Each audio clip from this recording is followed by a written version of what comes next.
It's time for another DC 1990s list. Let's do the Macarena and head back to 1996 on this video from Bronzeville Comics.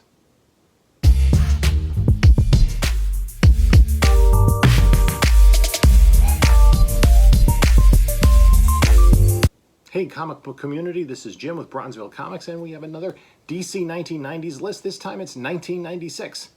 And there are some last issues here, two astounding miniseries that were this year, some number ones, and a couple of first appearances. So let's start at number 10 on our list, and that's this book right here that I just picked up because it wasn't in my personal collection previously, Batman and Robin Adventures Annual number 1. This has, I guess it's the first appearance of Phantasm, although he was in the Mask of the Phantasm book, based on the animated movie from, I think that came out in 1992. This is a book that you can probably get maybe about $10 or so raw. I forget exactly what I paid for this on eBay. It is a really nice copy, though.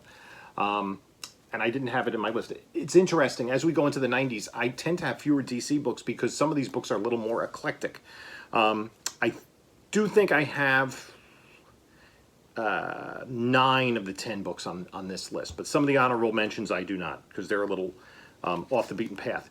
This particular book, I have it priced at a CGC 9.8 of $156, but that's, I think, a very low estimate because we haven't seen a 9.8 sale recently, but a 9.6 sold for $156 with an accepted offer on a $165 listing, and a 9.4 in September sold for $150. So this is a book that we haven't seen much in terms of 9.8 come to market, but it's very undervalued. And in order to make the top 10 list, I really need at least 2 graded sales, preferably 2 9.8s, but in this case, we don't have 9.8s, but high sales in lower grades will suffice. Some of the honorable mentions have high sales, but only one high sale in a 9.8, and very few other sales to back it up of graded books. Number 9 on the list, and this was a trend that was happening in DC in 1996, and that's lower print runs. Some of the books that we're going to see here and on the honorable mentions are books that have lower print runs, but are still in demand today.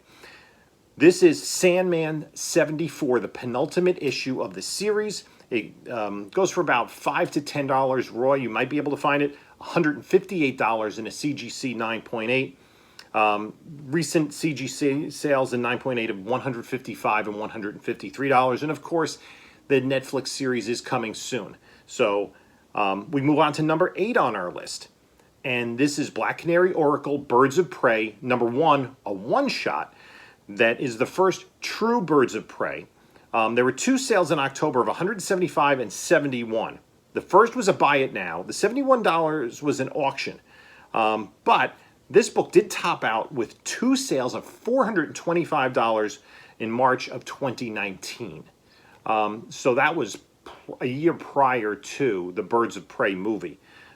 We've seen Black Canary in that movie. There's been talk of a Black Canary solo property, but we really haven't seen Oracle. We've seen Barbara Gordon in Titans Season 3, not truly as Oracle, but kind of alluding to Oracle. We move on to number 7 on our list, and it's issue number 1 of a established character. That's Supergirl number 1.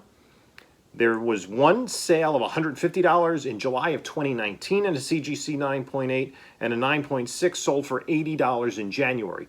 Generally, with more modern books in these higher grades, there's kind of a 2-to-1 ratio. Usually the 9.8 sells for approximately double what the 9.6 sells for. So if you take a 9.6 at $80, that translates to possibly $160 in a 9.8. Similarly, we move up to number 6 on the list, another number 1 issue of an established character, and that's Nightwing number 1, the first of his ongoing series. He had a mini-series the year before that isn't as highly sought after, and this is the first ongoing solo series starring Dick Grayson. He never had an ongoing series as Robin. He did appear in the Golden Age in Star Spangled Comics in solo stories. And ironically, during the golden age of comics, Robin had more appearances than Batman did because of that Star Spangled Comics solo story. In almost every Batman story, after Detective Comics 37, starting with 38, when Robin premiered, almost every Batman story was Batman and Robin. But in the Star Spangled Comics, Batman appeared in a few, but these were Robin solo stories. Anyway, this Nightwing #1 sells for about $15 or $20 raw and $167 in a CGC 9.8. The most recent sale from last month was $155, which is down from $225 in April when the market was at its height. And it's been hovering in the 190 to 200 range through September. We move on to number 5 on the list, and this is Sandman #75, the final issue of the book where Daniel Hall becomes Sandman. That is a book, if you're lucky, you can get it probably for about $10 raw. And in a CGC 9.8, it's $168. There was a recent sale of $99 on an auction and an accepted offer on a book that had been listed as a buy it now for $147. There is a second print, and there's been one sale of a 9.8 of the second print a couple of years ago that went for $2,000. Moving up to number 4 on the list is Silver Surfer Superman #1, a one-shot that you probably get for about $10 raw and $177 average sale in a CGC 9.8. The most recent sale, two most recent sales were $118 in August and $238 in September. So it's a little bit all over the place. Funny story. Bronze and Modern Gods on one of their recent shows had highlighted this book in their 25 years ago segment, stating how ridiculous it was because you got Superman and Silver Surfer, two extremely powerful characters together, and the two villains were Mr. Mxyzptlk and the Impossible Man, and the story was ridiculous. However, there are collectors that want it, and it is a unique combination of these two characters. Now, we talk about it a little bit on the honorable mention, but there's a lot of DC Marvel going on in 1996. Moving up to number 3 on our list, and this is one of the all-time great miniseries, a 4-issue miniseries, and that is Kingdom Come #1. And that book by Mark Waid and Alex Ross, with beautiful Alex Ross covers, sells for maybe about $10 raw and about $198 average sale in a CGC 9.8. The most recent sale of 9.8 was $169, and there was an accepted offer on a $200 buy it now listing on eBay. So again, buy it nows, when you see the historical record, they have what it was listed for in a buy it now. It's crossed out when a lower value is accepted by the seller. So we're not exactly sure how much lower, but it is a decent indication of where the market is for that book. Now, the other 3 issues in the series, 2, 3, and 4, also sell for CGC 9.8s of about $100 or more. Again, with the Alex Ross covers, I'm sure there are collectors that want linear 9.8s for all 4 issues. And again, if you haven't read it, pick up the trade, find it online. It's a great read. It is a really important book. And it's interesting because this is only about a year into Alex Ross's artistic career. Moving on to number 2 on our list, and this is a short print run book. It's Static #33, with this classic cover by Frazier, and it sells for about $300 average sale in a CGC 9.8 and about $70 raw. These later Static books are very expensive, and we're going to talk about them a little bit more in the honorable mention. There was a 9.6 sale of $149. So again, you kind of double that, about $300, and an accepted 9.8 sale of a buy it now listing of $275. So it sold for lower than $275. Number 1 on the list, movie spec here. And once again, The Dark Knight reigns supreme. Another limited series. This was the 12-issue limited series by Jeff Loeb and Tim Sale. Batman: The Long Halloween #1. That sells for about $30 raw and an average sale of $469 in a CGC 9.8. The two most recent sales, both on October 28th, long Halloween, October 28th, were $450 and $500. The high sale on October 5th was $700 for a CGC 9.8. And there is the belief that a lot of the story elements from this miniseries are plot points in the Batman movie coming out next year, directed by Matt Reeves and starring Robert Pattinson. So it's already been adapted into an two-part animated film that came out last year, and some of the story points were used in Christopher Nolan's Dark Knight, but there is the belief that a lot more will be applied to the new Batman film. Again, recommend. This is a must-read. This is one of the great miniseries you're going to find from DC, and it was a 12-issue series. Right? It was 12. It wasn't 13. I think it was 12. Recommended. Find it. Read it. You'll thank me later. So let's look at the honorable mentions. I'm not going to go into so much of the value. All of these sell. When there's a single sale, I'll let you know. Two honorable mentions that kind of go together. Pinky and the Brain, #1, has had one 9.8 sale in September 2019 of $315. That's a book that goes for about $10 raw. And Pinky and the Brain Christmas Special had one recent 9.8 sale in September for $250. Again, these are kids' books. There's that relationship between Warner Brothers and DC Comics. Warner Brothers owns DC, so a lot of the cartoon properties we've talked about, Looney Tunes, Animaniacs in the past. Pinky and the Brain, actually, their first appearance in comics, and I have 3 issues that I've picked up recently, not at my fingertips, of Animaniacs Christmas Special. That's their first appearance, but they have their own Christmas special, and I believe that preceded the continuing series. The final issue of Swamp Thing, issue 171, had one 9.8 sale in October for $200. And again, this is the lower print runs, as books were, we were suffering from that the crash after the speculators market, people getting out of the market. And as DC was starting to cancel some of their books, they did canceled a number of books in this year. Another honorable mention, another $200 9.8 sale in October, and that's Sergio Aragonés Destroys DC.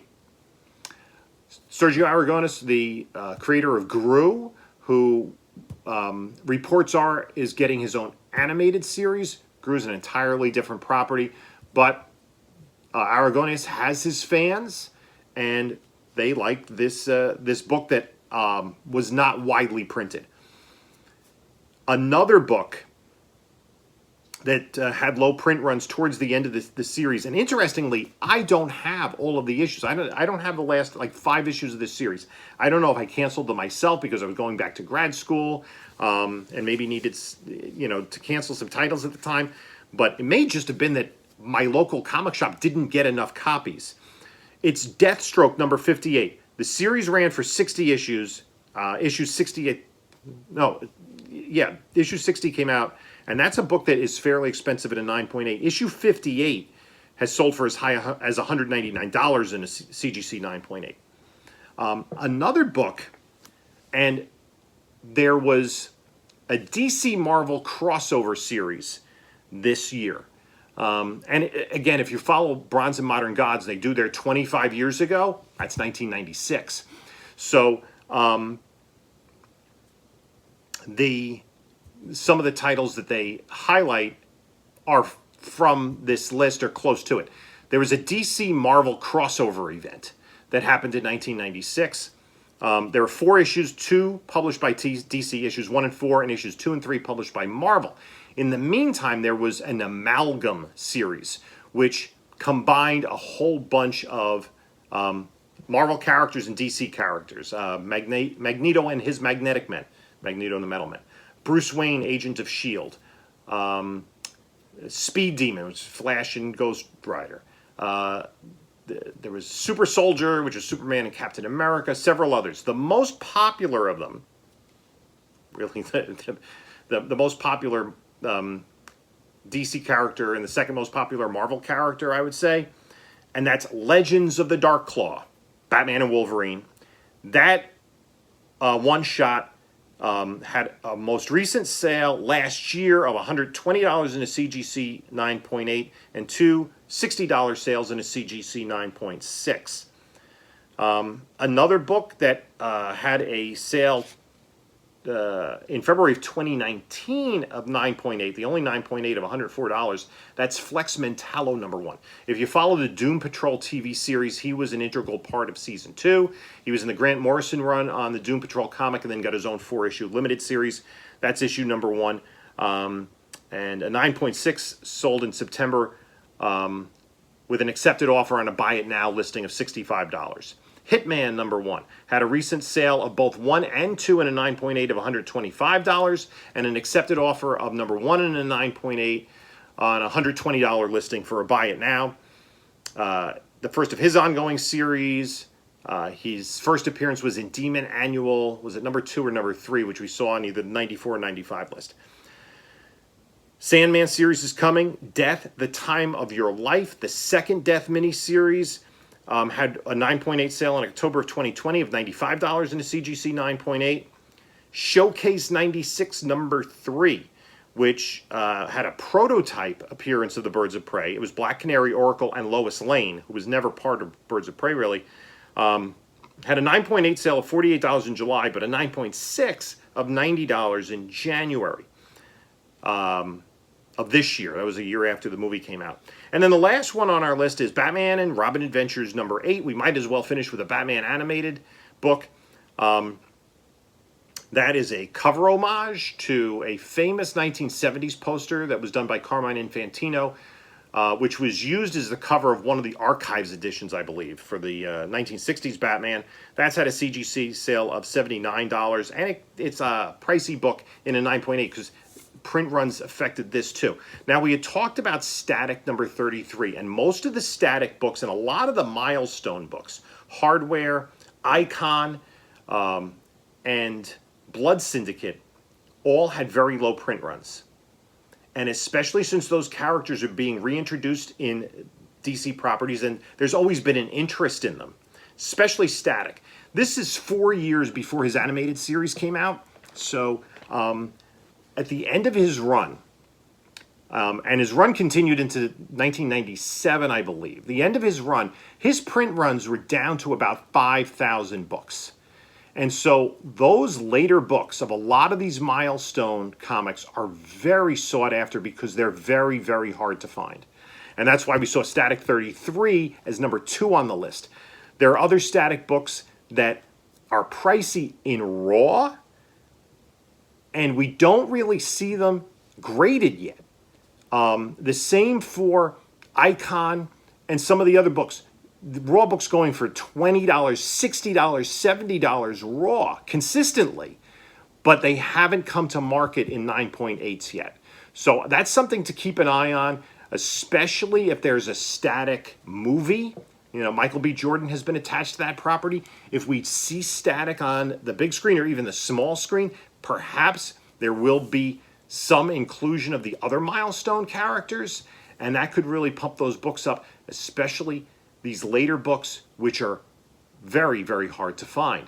So those are the kinds of books, if you find them in back issue bins, grab them up because they're very scarce, especially for modern books from DC. So that's it for our 1996 list. Next week we'll be back with 1997. We'll have some other videos in the meantime. Please, if you like this content, subscribe to the channel. We're well into 800 subscribers. I'm trying to figure out what I'm going to do for my 1,000 subscriber giveaway. Like this video, leave a comment. Let me know what you want to see, what other kinds of videos you'd be interested in seeing from this channel. And if you have found any of these things, and I've noticed I've run across people who, when I've been at shows and estate sales and whatnot, that watch the channel and perhaps are scooping some of these books out from under my nose. That's fine. I have plenty of DC books from the 1990s.